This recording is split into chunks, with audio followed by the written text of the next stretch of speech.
All right. Thank you for joining us on the Hunt the Lion podcast. Your host here, Kerry Alderson of Edgewater Christian Fellowship and of the Game Changers Ministry, our biblical leadership for men, where we encourage and equip men for leadership in the home, church, and community.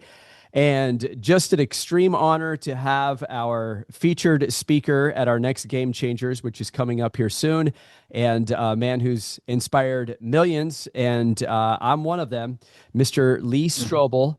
We appreciate you so much for joining us this morning. Well, thanks, Kerry. Great to be with you. Looking forward to being in Oregon coming up in a few days, and going to be a great event. Yeah, we thank you for putting us on the schedule, and Sure. we're excited. And you're coming from the Midwest or the mountain range? I'll be coming from Denver. Denver. There you go. Yeah. All right. Yeah. We caught part of your interview on the Dove with Perry Oh, Atkinson. yeah. That was Yeah. great. So we Yeah. appreciate you taking time out to do Sure. that. So, boy, my guys that are a part of this ministry have a lot of questions. They're excited to hear from you. Your book, I have to say, outside of the Bible, your book, The Case for Faith and the Case for Christ, instrumental. I'm sure you get this all the time, but just instrumental in my faith in the late Great. 90s, early 2000s. Just graduated from college, thought I knew everything. Massive skeptic, and the stuff that you shared really was inspiring and Thanks. encouraging it, and really just changed the way I saw things. But I have to say, this new book, Seeing the Supernatural, Yeah. our small group has been going through it. What inspired you to really dig into that? Because it's been encouraging, and it's really kind of shaped our men's ministry Oh, focus. great. Yeah. Oh, So, that's so cool. That's very yeah. encouraging. What was the Well, yeah, inspiration there? well, part of it was I saw a study that showed that 8 out of 10 Americans believe in something supernatural. Mm, Now, a lot of that is paranormal stuff. It's perhaps demonic stuff. It's new agey stuff. There's all kinds of things that people believe in. But I thought that's a great bridge to bring a biblical perspective to this issue. And hopefully to bring people into a relationship with Christ as a result. And the reason is we have a supernatural God. We have a supernatural faith. And the funny part is a lot of American Christians are a little bit embarrassed by the supernatural. mm.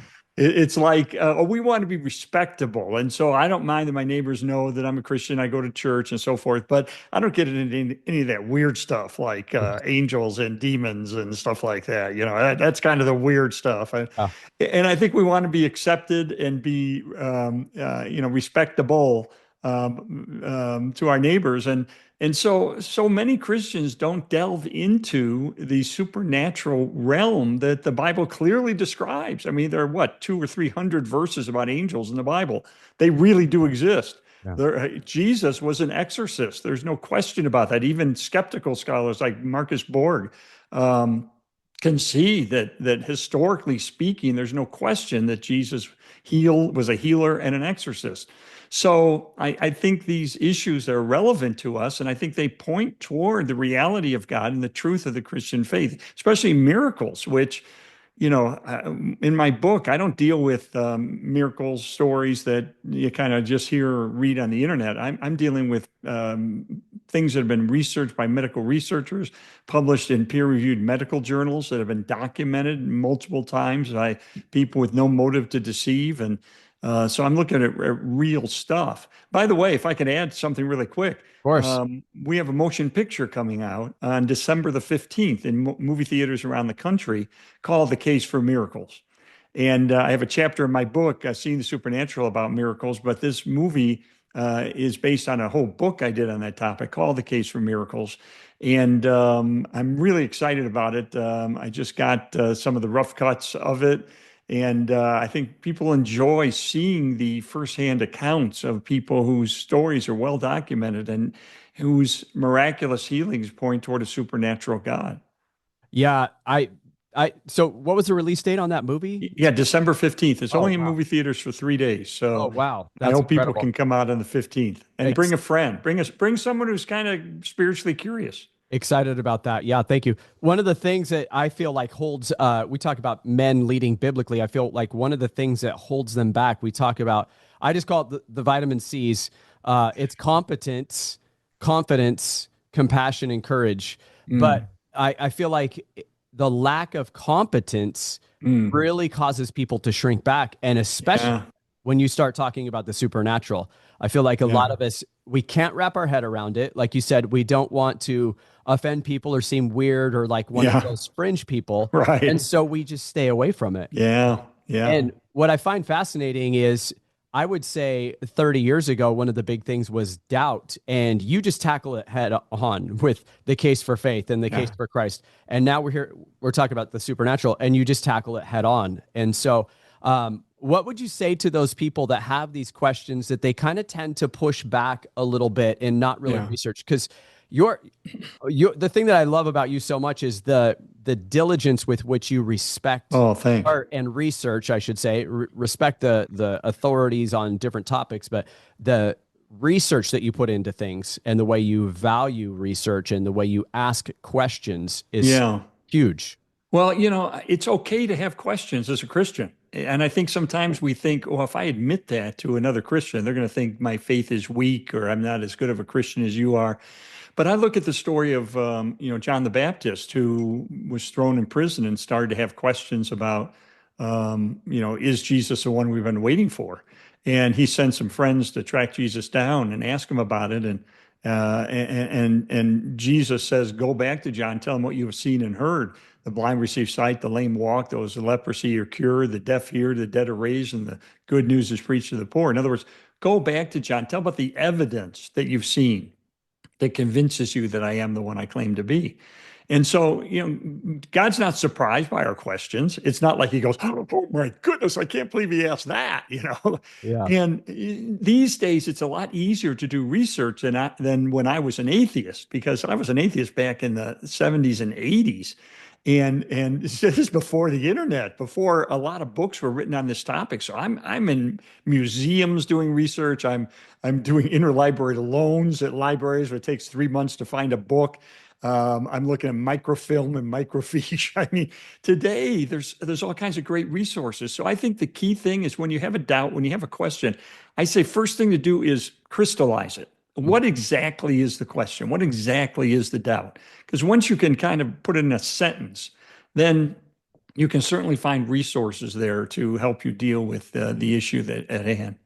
Yeah, that's brilliant. Yeah, we have three kids now in college. Our youngest Yeah, just got into college. I'm like, you guys have no idea what we had to go through in the library when we wanted to research a topic. yeah, You guys have everything at that's your true. disposal in an instant now. So that makes Yeah. your research and your efforts even more commendable. So again, Well, for me, it's like I don't have to be the world's leading expert on all these topics. I go out and find the world's leading experts with PhDs from Cambridge and Oxford and Brandeis and major universities, and I just ask them the tough questions I had as a skeptic and can't see if they can provide reasonable answers. And yeah, and I interview skeptics. In my book, The Case for Miracles, the first three chapters are an interview with the number one skeptic in America, Michael Shermer, founder and editor of Skeptic Magazine. So I give him the space to raise his skeptical objections. And the rest of the book, I respond to that. And in The Case for Faith, I interview Charles Templeton, who was a number one skeptic in Canada yeah, and wrote a book called Farewell to God, My Reasons for Rejecting the Christian Faith. And we became friends. And I interview him in my book. I let him raise the tough questions. And then I spend the rest of the book responding to those questions. And I think giving reasonable answers from experts. By the way, I don't know if you've gotten this far in my book, Seeing the Supernatural, but Charles Templeton did come back to faith in Jesus before he died. that's And amazing. yeah, he did come back to faith and on his deathbed saw angels coming for him. Oh, I've got goosebumps. That's Yeah, incredible. yeah. Isn't that great? Well, and what an incredible testimony too for the believers out there who have friends that are struggling, seem Yeah. impossible that they will Yes. never come back or even come to the faith, uh, to just keep being a friend and to Yes. just keep having those conversations. And you Yeah. never know when that door is going to open for you. I had a guy who contacted me. He said he became a Christian in one of the first Billy Graham rallies, I think back in the 1950s. And his brother was a brilliant lawyer in Los Angeles, a patent lawyer. And he tried to share his faith with him. His brother shut him down, didn't want to talk about it. And years later, he gave him a copy of my book, Case for Christ. His brother put it on the shelf, wouldn't read it. And he told me he prayed for his brother. He counted for 48 years and 348 days. Wow. 48 years and 300, and on that final day, he did read my book, Case for Christ. He did come to faith. And at the time, he was ill and ended up dying shortly thereafter. But it just shows you persistence, and prayer. Sometimes that's all you can do. And yet, that's the best thing we can do. Faithful, so Yeah. faithful. It reminds me of in James 5 when they talk about Elijah being a man just like us, and Yeah. he prayed and God answered his prayers. Yeah. So, Yeah. so That's in good. all this research, decades of research and writing, are there a couple of interviews that stand out to you? Because I mean, you've interviewed some big experts in their Yeah. field of study. Oh, that's a great question. Yeah, it's such an honor for me to travel the world and interview these brilliant, brilliant scholars. And a lot of them are so brilliant that they have trouble, as the saying goes, putting the cookies on the bottom shelf. Yes, In other yes, words, they're not great at communicating to everyday people yes. like me. And so some of my interviews, when I transcribe them, can be 40,000 words long. That's like a book. Yeah. And some of them go over a couple of days. I have to condense them for the book just because I want to keep hammering and get them to explain it in ways that I could understand so I can explain it to my readers. Because Yes. I'm not the smartest guy in the world. I want to understand what they're saying. And so, but I'll tell you the most dramatic moment I ever had in an interview was with Charles Templeton. Mm. Here he is, a guy who was Billy Graham's best friend, um, brilliant pastor of a church in Toronto, goes to a liberal seminary, loses his faith, becomes the number one agnostic or atheist in Canada. And I'm interviewing him, and he's elderly at the time, and he's in his penthouse in Toronto. And the interview lasted several hours. And so at one point toward the end of the interview, I said something like, well, if you don't believe Jesus is the Son of God, who was he? Who is he? And he said, oh, well, um, anything good I've learned from Jesus. Mm. He was the most moral, the greatest, most wonderful human being who ever lived. Jesus. And he begins to extol Jesus. And then his voice catches and he says, and if I may put it this way, I miss him. And he Oh, breaks wow. down crying. Wow. I, Wow. I just was stunned. I Yeah. was stunned. I thought, Yeah. what do I do right now? Am I a Yeah. writer or a pastor? What do I Yeah. do? Yeah. And he caught his composure and he was embarrassed and he said, okay, enough of that. And he went Wow. on. In fact, I have the recording of that to this day. Wow. And that was just a dramatic moment that here's a guy who was known as the great skeptic of Canada, and Yeah. yet he weeps at the thought of how much he missed Yeah. and the years that he had his relationship with God, and Yeah. indeed did come back to faith ultimately. That was probably the most dramatic. Yeah. But golly, I've had so many great interviews, I think, with people like Gary Habermas. He's a lot. I like a lot of the stuff that came from his interview. Yeah, he's awesome. I mean, Yeah. he's the number one expert on the resurrection in the world. He's writing this, I don't know if you know about this, but this huge multi-volume defense of the resurrection that's going to be, what, 5 million words or something that responds to every conceivable objection to the resurrection. And the second volume just came out, but I think it's going to be 5 volumes or about that thick. I mean, Noted he's that. just brilliant. But it was interesting because his wife was dying at the time that I did the interview. And he said, and she did end up dying not too long after. And, he was very poignant in that interview and said, we have the hope of the resurrection, Amen. that if and when she passes, that this is not the last time I'll see her, that I'll be able to spend eternity with her in heaven. And that was a real comfort for him in the midst of the potential of losing his wife. Same thing happened with my interview with Douglas Groothuis, famous Christian philosopher. Actually, he went to the University of Oregon Yeah. to get his All PhD. right. He's a Yeah, duck, huh? and My became an wife and my atheist. two boys are ducks. Well, my family's very involved in campus ministry, so Oh, that's that's good. awesome. Yeah. But his wife was dying at the time I Uh, interviewed him, and he talked about how the importance of his faith had bolstered him in the midst of that, and mm, that was very moving to me because these aren't just brilliant scholars. These are people who have life situations and who have circumstances that need to be brought before the Lord. And so they're everyday people like us. They just happen to be brilliant researchers. Yes, absolutely. So, a couple of questions that I want to close with. We're going to talk about what you see coming for families and for men, Mm, because that's the nature of the yeah, podcast, and some yeah, things that parents and dads and men need to be aware of. But yeah, uh, before I get to that, this one of the pastors just asked me, I'm curious what your take is on what we've seen since the Charlie Kirk assassination. yeah. The seeds were really, I feel like we were seeing some seeds of revival Yes, beginning. And yes. then now in the last few weeks, it seems like that's become even more evident. What are your thoughts on what we're seeing right now? Yeah, the rap on Generation Z has been that they are the first post-Christian generation, that there Yes. are twice as many atheists in Generation Z as in my generation, but the percentage is still very low.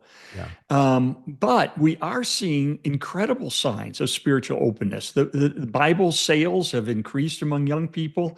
We see more guys going back to church. It's women who are right now, yeah, we're at risk at losing at some churches, but guys are coming to church at record numbers that are really causing eyebrows to raise. This is unbelievable. Yeah. But I have a good friend named Shane Pruitt, whose ministry is to travel the country and to speak to groups of college and high school students. And he said that in the last 3 years, he's seen more young people come to faith in Jesus Christ than in the previous 18 years of ministry combined. Wow. Something That's is incredible. going on. Yeah. And I see it. I spoke in Texas recently, and we had 105 people come to faith. I spoke in Las Vegas, had about 160 people come to faith. There's a real hunger out there, I think, right now. And Incredible. I think part of it is young people have been lied to so much in their lives. They can't trust AI. Yes. Who knows what's real and what's not. You Yes. have advertisements that seek to manipulate and sell things to them.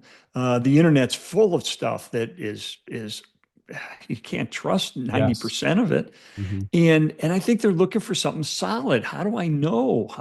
What can I base my life on? What can I Yeah. build my life on? What really can give me purpose beyond just breathing and eating and going to work every day and sleeping at night? There's got to be more to this.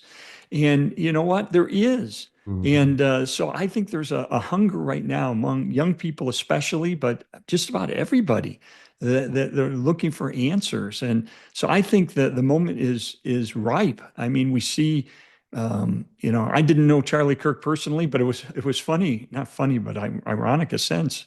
On 10 days before he was assassinated, out of the blue, he sent out a tweet about me and said, "Yeah, Lee Strobel's a legend, and if you've got questions, he can really help." It was just a very Wow. kind thing for him to Yeah. do, and I asked my folks, my some of my people who I work with, to say, "Hey, reach out to Charlie. Let's have a conversation. Let's Yes. do his podcast," because he had asked me to do his podcast a few years earlier, and I wasn't able to do it. Yeah. So we never quite connected, but we have a lot of friends. Frank Turek, who's one of the main apologists who works with TPUSA, who was actually there, right there when Charlie was assassinated. And I believe he rode in the car to the hospital with the body. And so I know these people. And so the impact of that, I think, hit a lot of folks who didn't know personally Charlie, but his message of biblical fidelity Yes. and faithfulness to God is resonating. Yeah. So I'm encouraged by that. I really am. Yeah. Yeah. I appreciate that. I was just talking with Frank Turek's people yesterday Oh, good. about getting him out here to Game Changers, and it looks That'd like be we have an awesome. open date. So Oh, I'm going that's to take that great. as confirmation from the Lord there that Yes. that's something that we need to proceed with. So, Frank's a great guy. He's a yeah. former Air Force fighter pilot. I did not And know that part. I knew he's yes, a former Catholic. I yeah. heard about that, but Yeah, yeah. he's a So great guy, good friend of mine, going back several decades. great. I've known Frank, just a great guy. Yeah. I So hope he can come. yeah, That'd be we're hoping great. that that works out as well. So, um, yeah, man, all of that insight, I appreciate. I was thinking as you were talking about Shane Pruitt, which I love his ministry too. It's Yes, such an incredible ministry that he's got as well. yes. Josh Bidwell, he played in the NFL for 12 years. He's the Oh, team okay. chaplain for the University of Oregon, and we had him at Game Changers, and Oh, great. he's become a good friend. He was telling us similar things. He said, in all of his years of ministry and playing, he's never seen a more godly coaching staff right now and Wow. players that are just hungry for the gospel. Wow. Most of the football team at the University of Oregon coming to the weekly Bible studies, the coaching staffs. Wow. Every week there's multiple baptisms, and so That's he's seeing awesome. that here locally. What you're echoing is happening nationally. That So is so cool. That's yeah, great to hear. inspiring. So as you tackle some of these things like the 80s and 90s, really kind of like you said, crystallizing the answers to some of these questions like the resurrection and can we Yeah. trust the authenticity of the Bible? And Yeah. now we're talking about the supernatural. Are there questions and things that are kind of starting to come up, or maybe that you would project out for parents, for dads, that they should be aware of, Mm. or really be able to have some solid understanding for their kids and maybe Yeah. perhaps for themselves as we move into this next season of life? Yeah. Great question. Our kids and our grandkids, and I have grandkids in college age, so I'm an old man. I'm gonna be You don't 74. look it looking great. Well, thanks. But our kids and our grandkids are going to face hostility and Mm, skepticism and challenges to their faith in a way that previous generations did not. I was interacting with a guy online. He said he was a grandfather, and he said, "My granddaughter is 6 years old. She's in kindergarten. She goes to a public school, and she was on the playground at recess, and the other kids were taunting her because she believes in God. Oh, wow. you believe in fairy tales. You still believe in make believe. I mean, our kids and grandkids are going to be challenged in ways that previous generations weren't. So we have to prepare them, not just to know what we believe, but why we believe it. And one of the things I've done along this line, in fact, I think I have something right here. Let me see. Yeah, I do. Oh, wow. This is the first one I got. My desk is, you can't see how messy it is. So I'm Yeah. shocked that I actually have this. But I did a book for adults called Is God Real? And in that book, I look at what is the evidence, the best evidence we have today from science, for instance. We have discoveries just over the last 50 years that make belief in a divine creator more logical and rational today than any other time in history. And I look at philosophy. What are the arguments of philosophy that point toward God? And I look at history. I look at the resurrection and the life of Jesus. But then I was encouraged to do a book for teenagers. So I did this book. This is just now, it's not even out yet. It's coming out November 5th, I think, just early November, called Is God Real for Teens? And so I worked with an expert on communicating to young kids. And we wrote it so that young kids can get it. They can understand what is the evidence from the origin of the universe, from the fine tuning of the universe, from the information in DNA. What's the evidence from the resurrection and from Jesus being the unique Son of God? And so I would encourage guys, you know what? I'm not trying to sell this thing, but you know, I would suggest getting a couple of copies of this and going through it with your kids. Yeah. Read a chapter at a time independently and then sit down and talk about it. Um, I think that can really help equip kids so that when they do graduate from high school and they go off on their own, that they have a good solid foundation for why they believe what they believe.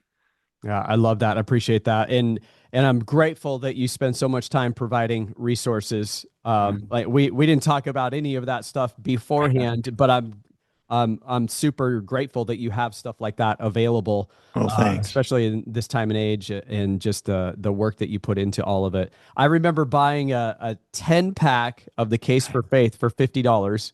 It was like Yeah. $5 a book. It was shrink wrapped. And I just Yeah. started taking them to my unbelieving friends and just That's giving so them to great. them and dropping them off. So, yeah, again, just super grateful for your work. Excited to get to meet you in person and have you at Game Yeah. Changers coming up here November 2nd, 6 p.m. at Edgewater. And your wife will be traveling with you, I Yes. understand. Good. That's right. Good for She you always guys. goes with me. Now that we're empty nesters, I think our youngest child is 45 now, so we don't have kids at home. Well, So, your work and your marriage and everything you're doing is inspiring. It well, really is. thank And you. so, again, we look forward to having you. We thank you for taking some time out, and we'll see you soon. Glad to do it and very excited about coming back to Oregon. I love Oregon. Can I tell you a quick story about Oh, Oregon? please do. So I'm in fifth grade in Chicago, and we get an assignment. Every student had to write a huge report on a state. And so all the kids raised their hand. I want to write on Illinois because we lived in Illinois, or New York because was back then the biggest state, or California. And I raised my hand and said, I want to write it on Oregon. And everybody looked at me like, what? Where's that?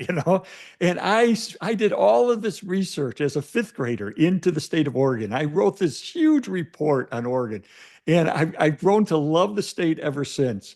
And I study the Klamath River Basin and That's right Portland here. and all Yes. these things. And so I've been to Portland or to Oregon many times. I've not been to the Medford area in the past, so I'm looking forward to being there. But it's just such a beautiful place and so alive with nature Yes. that it's just very exciting to come back. So I'm really looking forward to being Yeah, there. that's awesome. God put our state on your heart at a very young He age, did. as a That's right. child. So, all Yep. right, life Yep. is coming full circle here. That's So, right. all right. Well, thank you so much. We look forward to seeing you. Safe Thank travels, you. and we'll talk Thanks, soon. Kerry. God Thank bless you. you.